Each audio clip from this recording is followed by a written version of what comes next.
Yeah, hello guys. Good morning, guys, and welcome back to the channel.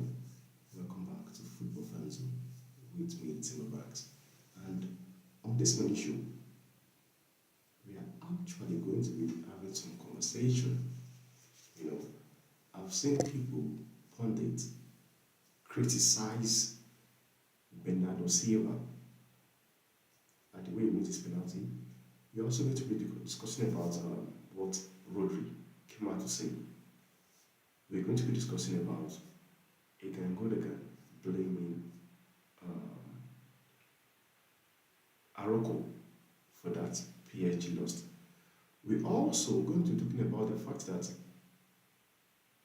BAYER Leverkusen are still unbeaten after 44 games. Then we're talking about Real Madrid developing interest in Kobbie Mainoo. I'm also going to be talking about Toney being worth just £40 million, of which I know is bullshit. Then also, we're going to be talking about Pep Guardiola. Now, I'm going to start with Bernardo Silva. You know, one thing about life is this: people are very quick. People are very quick to judge people. Now, you have a player, because out of you've got how many players, how many people in a team? How many of them came outside with boldness, believing that they can actually go take a penalty and put it in the back of the net? Now you have people criticizing Bernardo Silva at the way he took that penalty that he lost. But assuming he had scored it, we will be having a different conversation here. They'll be talking about how masterclass that pen is. But people tend to forget that penalty, it's 50-50. It is anybody's game. And the way I see it, guys, the way I see it, whatever penalty save is a bad penalty. Because at the end of the day, you missed it. Whatever penalty, whatever way you play it, on the right side, on the left side, at the center, the fact that alone that the keeper caught it, the fact alone the keeper caught it, it's a miss. You cannot come and say it was a fantastic pen or it was a good pen. No. A miss is a miss. So I don't understand the fact that why people come outside to criticize this guy because of the way he played this penalty. And you don't see anybody talking about Kovacic or Modric. And now people don't understand something. There was something Andre Looney said. Looney said it. He said that the Real Madrid team, they decided to take a risk, and that risk was Bernardo Silva. Meaning, before the game or before the penalty shootout, they have already concluded that they were going to, like the team, the coach, the coaching, the goalkeeper, Kepa, and Rooney, they've all decided to take a risk, and the risk they decided to take was Bernardo Silva, which means it is not a coincidence that Andre Looney just stood at the middle there, because they had already, even before the match, they had already concluded and decided that they were going to he was going to just stay at the middle and save the ball. Now, I don't know why people are blaming this guy, because if he has scored it, you will be hearing masterclass. He's a genius. But because he missed it, people are going to talk going after him. For me, there is never a good pen.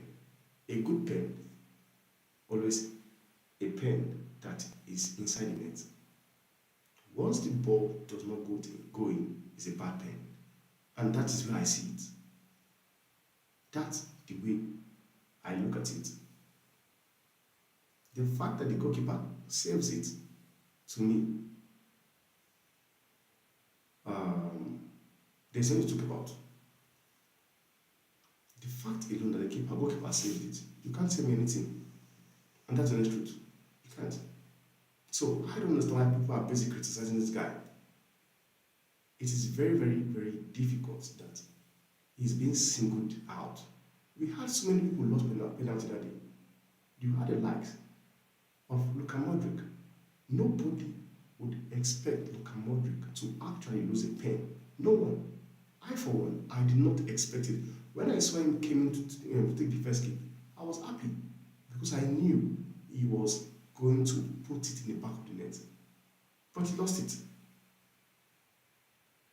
I didn't see anybody going after at the time. We should do better, honestly. And this leads me to this next topic I'm going to go about. I'm talking about Gundogan blaming Araujo for the fact that he lost to PSG. And to me, that is immaturity of him. The fans have every right to be blaming Araujo that he caused them the game. Pundits, ex-players, they've got the right to go after Araujo that he caused them the game. But what you don't do is this. You as a team player, as a teammate, instead of actually criticizing him and putting the blame on him, you can actually encourage him.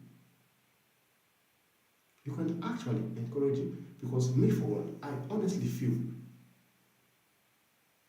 that Araujo was actually extremely long. I can blame Araujo. But sometimes teammates should not. Teammates should encourage each other. You could see when Modric lost the pen, look at what Madrid players did. They encouraged him. And now you guys will be wondering why I'm like this. I have seen a team that is playing 10-man down. I have seen a team that is playing 10-man down win a game. And that's a fact. I have seen a team that has a man down win a game. Chelsea versus West Ham United. Chelsea won the game 4-2. I think it was John Terry that got a red card in the first half of the game. And Chelsea went on to win that game 4-2. Same thing, Chelsea versus Barcelona. Chelsea versus Barcelona. I think it was 2012. If I'm not mistaken, 2012. John Terry got a red card. Chelsea also went on to win that match 2-1.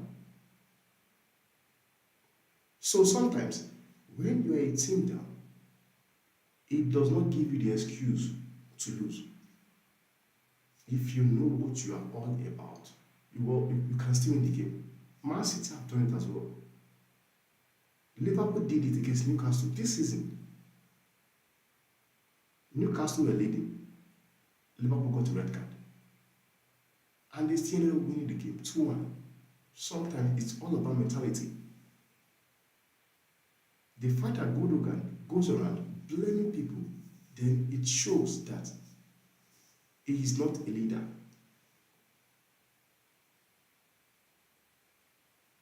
And that's the fact.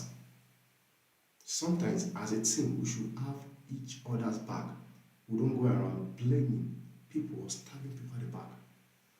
Which is something we just saw Gundogan did. But I'm happy that Araujo actually did not keep silent because he replied him. And that's the fact. And I want to talk about is the guys, man. What kind of a job is Xabi Alonso doing in Bayer Leverkusen, guys? Honestly, what a job is he doing in Bayer Leverkusen?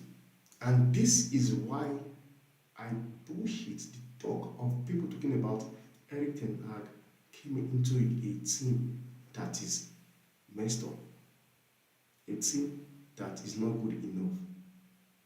And that is why I say, like, I'm using Xabi Alonso as an example. You have a team like Bayer Leverkusen. When Alonso took over that job, they were 17 on the table. 17. They were on the course of going to relegation. But because you have a manager who knows what it's all about, he came into the club, and what did he do? He changed everything around. He changed absolutely everything around. Qualified for Europa League. And for a fact, I did it. I don't know. He qualified them for Europa League. That is 18 months later, he won the Bundesliga with Bayer Leverkusen. 18 months later, he won the trophy with Bayer Leverkusen, and he is still very much unbeaten after 44 games.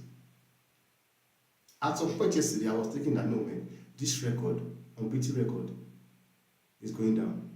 I was believing that West Ham was going to do it. But because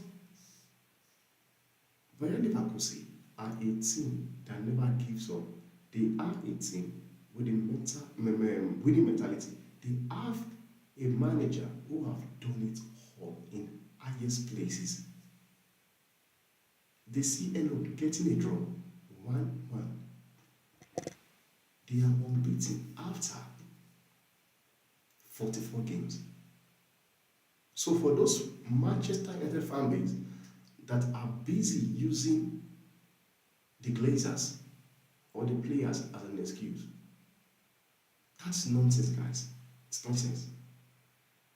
Unai Emery from Aston Villa, he came into the club. I am talking about a manager that actually risked it all. The reason why I say he risked it all was because he was coaching Villarreal. And Villarreal were, I think, 4th or 5th on the table before the Aston Villa job came.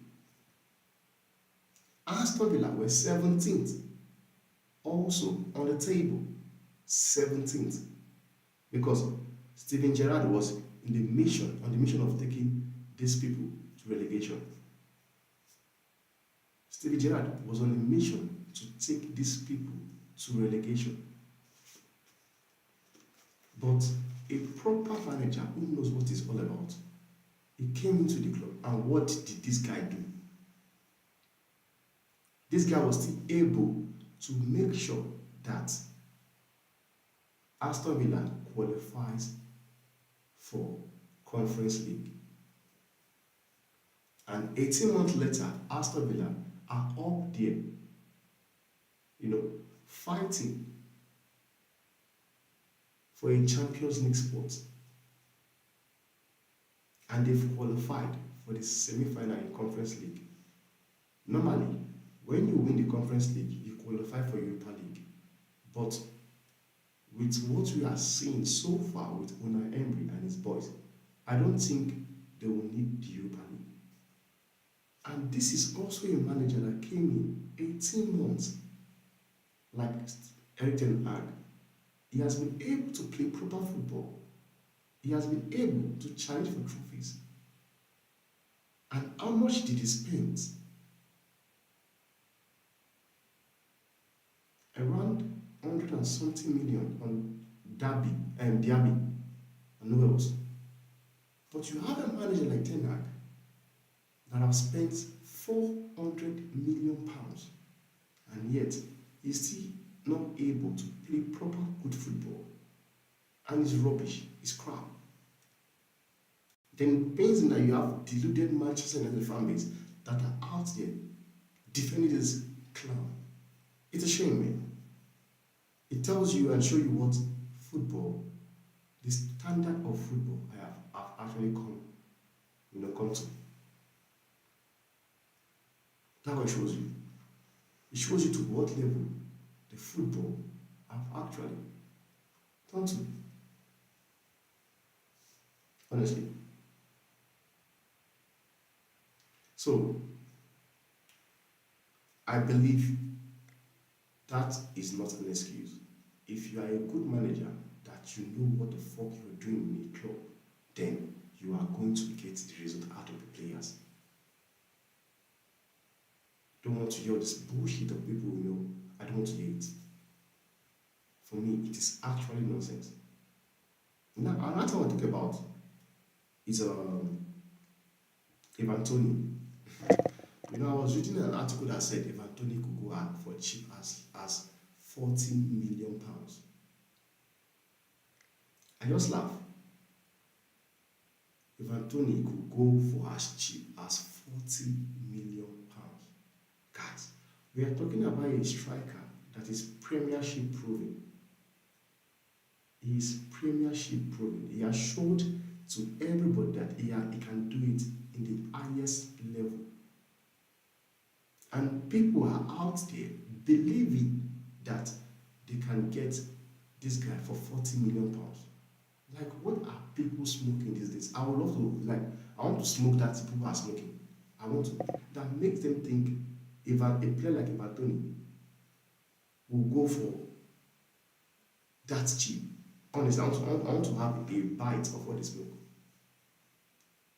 I honestly want to have a bite of those things they smoke. Because it doesn't make sense to me. You have a Manchester United slamming 100 million pounds on Marcus Rashford, a player that is crap, that is not good enough. He offers you, he's a momental player. I am really, really happy that we are seeing what that is happening right now. I am honestly happy we are seeing it because at the beginning of last season, we had him scored how many goals? 30 goals, 31 goals, all season. The English media, the Manchester United fan base, did not want us to rest. They kept screaming, he should be on the contender for Ballon d'Or. And I laughed because it never made sense to me. I laughed. How did we even get to a place whereby, with whatever Rashford was doing, they were saying, put him in the conversation for Ballon d'Or. Even when Rashford scored 30 goals for competition last year, the question is this: was he playing well? Because he wasn't even playing well. Was he playing well? He was not playing well. He wasn't. It was moment football. Coming to this season, we have seen how crap it is. We have seen how crap Marcus Rashford is. Then you see have a club like Manchester United slamming 100 million pounds on him. The question is this: who is even going to sign Marcus Rashford? Because I don't believe there is a proper club out there that is being run properly that will want to get Marcus Rashford for 100 million pounds. Let me go tell you guys a fact. The possibility of a club signing Cristiano Ronaldo for 100 million pounds is 100 to 1 than Marcus Rashford. That's a fact. The possibility of club signing Cristiano Ronaldo, who is 39, who is going to be 39 very soon, is very, very high than signing Rashford. Because Rashford offers you what? Nothing. People who read Marcus Rashford, I don't know what their football on IQ is all about. I don't. But for me, I do not believe that Ivan Toney will go for anything less than 70 million pounds or 80 million pounds. Because if Brighton decides to sell Ivan Toney, they will also want to get a striker that is good enough, that actually does things the same way Ivan Toney will do it, but probably on a cheaper amount of money. So the fact that people believes that Ivan Toney will go for nothing less than 40 million, it's crazy. Like, it's crazy. Because in today's transfer market,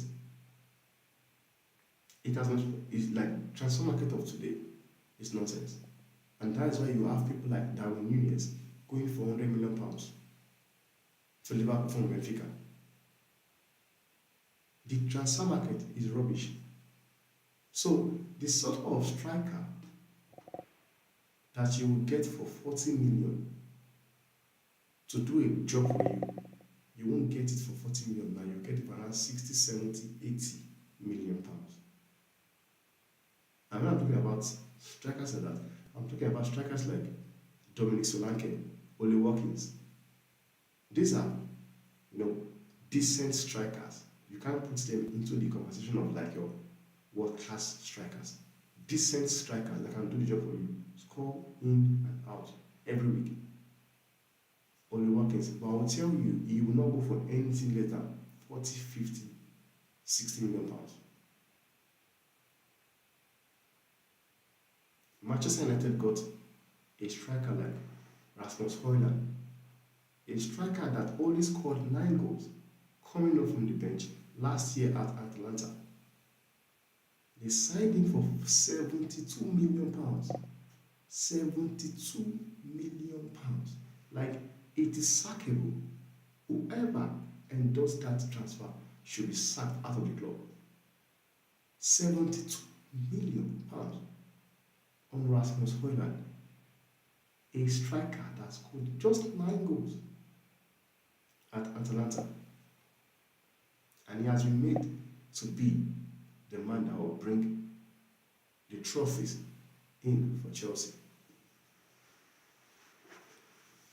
Another thing I want to talk about right now is I want to talk about Rodri. I'm talking about Rodri that plays for Manchester City. Now he came outside to say something about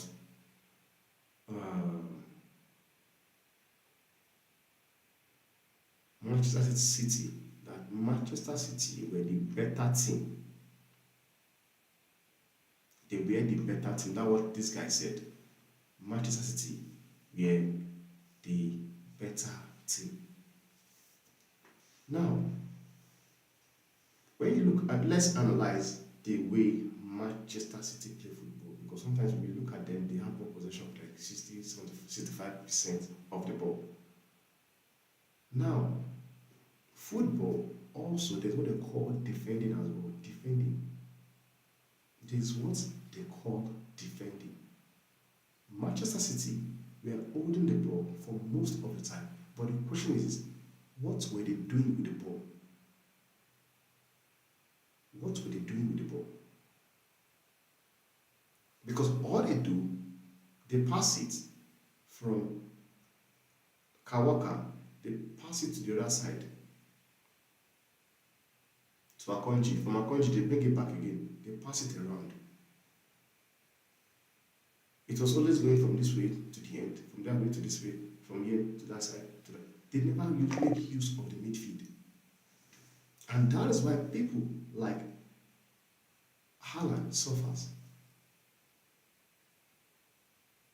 All the time they were playing the ball, Madrid were defending extremely well.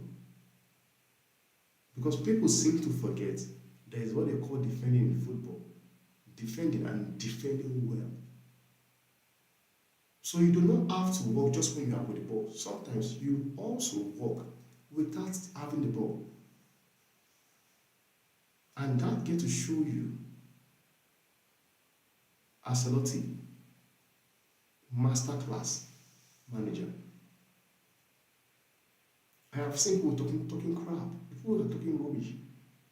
Look at Rodri, you come out to talk crap, saying he said he only see one thing in the game. Well, I will tell you, Rodri, I also see one thing in that match, and that one thing I saw in that match are through to the semi-finals. Manchester City were playing a Real Madrid team that did not have their number one choice goalkeeper. They did not have their best the centre backs in Eder Militao and Alaba. They did not have their best defensive midfielders in Germany, and yet Manchester City could not beat Real Madrid. And you don't have any shame. You come outside to talk crap, because what I see is nonsense. Now, anybody says Madrid went to Etihad without their main goalkeeper. That's what I just said now. 2 centre back and a defensive midfielder, and yet they still won at Etihad. What has that got to tell you? You talk too much. It's not about the talks. Sometimes it's about what you are doing on the pitch. Madrid went to Etihad without a main goalkeeper, and even, don't forget, without a striker as well. Let's talk what says Real Madrid won it, full stop. Not even a debate. Bernardo says, how about giving the goalkeeper credit for reading Bernardo Silva was planning to go down the middle? He stood here for a reason. That's what I'm saying. Back to the penalty. Sometimes we are fast to criticize players, but we should also give kudos and respect to Andre Looney that read where he stood there. Like I said to you, he said on his press conference that they decided to take a risk, and that risk was who? Was Bernardo Silva. And it worked. It worked. It worked.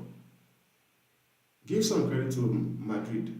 They defended out of their skin, and Man City were just not clinical in their finish and could not break the defense.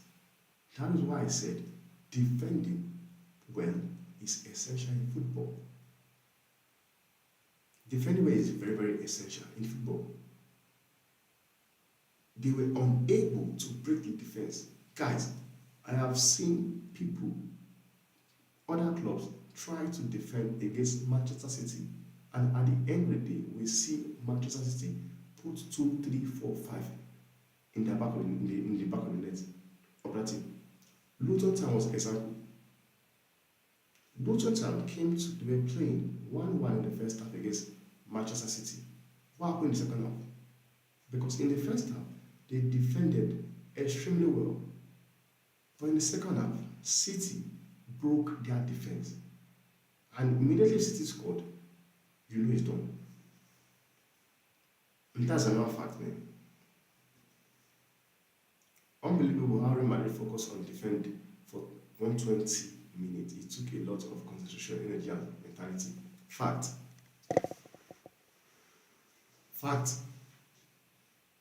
Because, like what I just said now, it is not easy for you to defend, man. I'm making it seem as if defending against a team like Manchester City is just something you can easily do. But it's not. It's not. It's not difficult. It's not. Give us our respect, motherfuckers. We did not even have a striker and play without Toney. Real Madrid absolutely won this with resiliency and tenacity. And Ramon says, no main goalkeeper, 2 main centre back, defensive midfielder, and no striker. And yet, we still got it done. Instead of giving everybody credit where it's due, but rather trying to find a way to discredit their Akulo's effort last night.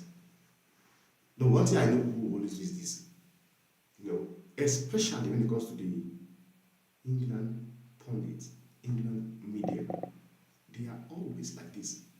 I'm not surprised. I am honestly not surprised because I know.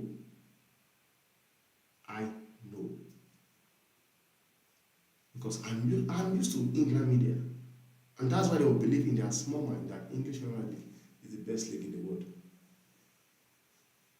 We are meant to believe that the English Premiership is the best league in the world. And I've been asking people, can we have that conversation? How do you guys come into this decision that the English league is the best league in the world? Wherever we know that there are so many players that leave English Premiership to go and fulfill their dreams of playing for clubs like Bayern Munich, play for clubs like Barcelona, Real Madrid. And you guys are out there wanting us to believe that English media is the best league in the world. It's crazy. We are missing our first choice goalkeepers, centre backs, and CDM. Surely we have to go all out and try to score one than we concede. Ancelotti raises eyebrow and says, we defend. Yes, Don Carlo. He said it on his press conference. He said, all you have to do is go all out, get a goal, then defend. Very well. Because one thing you cannot do is playing Highland like Man City. You are going to get battered.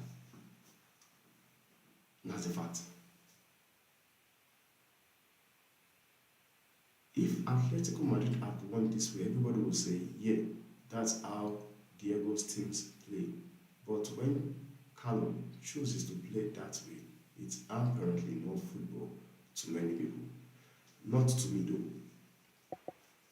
Not to me though. Probably the English media. I remember when City packed the bus against Atletico Madrid after being one goal up and won the tie. They all love it. Another fact, that was last season. They packed the bus against Atletico Madrid. But nobody was talking about that. No one. No one is actually talking about that. So they are able to get away with it, but when other club does it, it's a crime.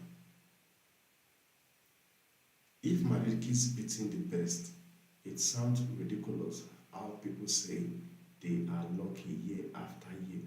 Nobody has won it 3 times in a row. Come on, people. This is what I say here, guys.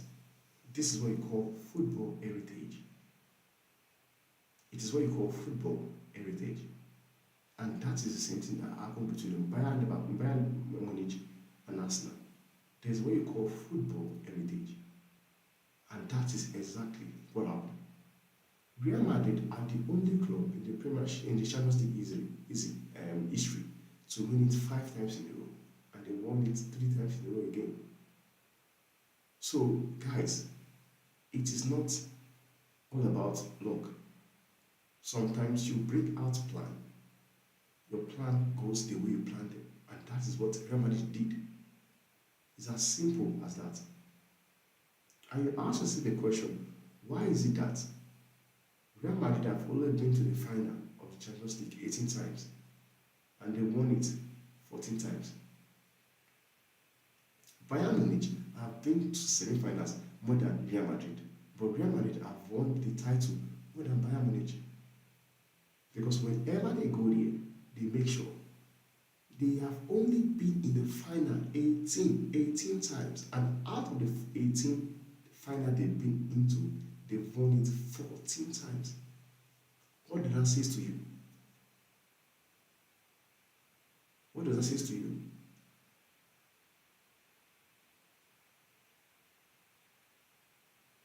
There is more than one way to play football. As good as Pep style is, defensive shout-out have been part of the game for a long time. Real Madrid implemented it quite well and came out victorious. That's a fact, guys. Real Madrid know what they were all about, they know what they wanted. Then Thomas says, I love the tears that these English pundits are displaying. I am loving it as well, my dude. I am loving it. Also, loving it. Then Patricia says, better side because of ball possession. 30 shots, 1 goal. Are we going to act like Madrid was not better defensively and better offensively? So make it make sense, guys. So Manchester City had 30 shots, and out of 30 shots, they were able to score just 1 goal. I want to check how many shots did Real Madrid add the whole game. Maybe we can actually judge from there. Maybe we can actually judge from there.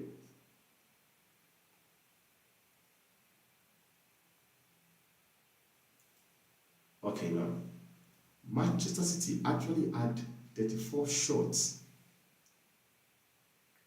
Then they had 11 shots on target and 11 shots off target. They had 12 shots that was blocked.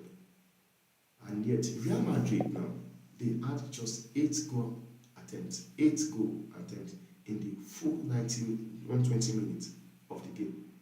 They had just 8 goal attempts, 11 shots on target, 4 off target, 1 blocked shot, and out of that 8 goals, and out of that 3 shots on target, 1 was a goal. So tell me, I can actually say that Rodri is actually 2 because he hit it first, the keeper saved it, then he played it again. Which means after that Rodri goal, they only had 1 opportunity on target again. Just 1. It is all about being clinical enough. That is something football is all about. You can have all the chances and you don't convert it. Then you have the other team, they've got to, and they convert it and they win the game. That we have seen it when Liverpool played Man U. We have seen it when Chelsea played Man U. Take your opportunities because you will suffer for it. Liverpool are out of the Europa League. They are out of title race. FA Cup, they are out. Why? Because they kept getting chances and they were not taking it. And their opponents, whenever they get the chances, they take it. And Atalanta playing at Anfield, winning 3-0. They were not the best team because like possession. If you want to judge football at that, they win it. But what they did was they took their chances. We saw it yesterday as well. They could have easily won that game and qualified, but they never took their chances. So don't tell me this bullshit. I respect what you just said now, and that's the fact. Madrid proved to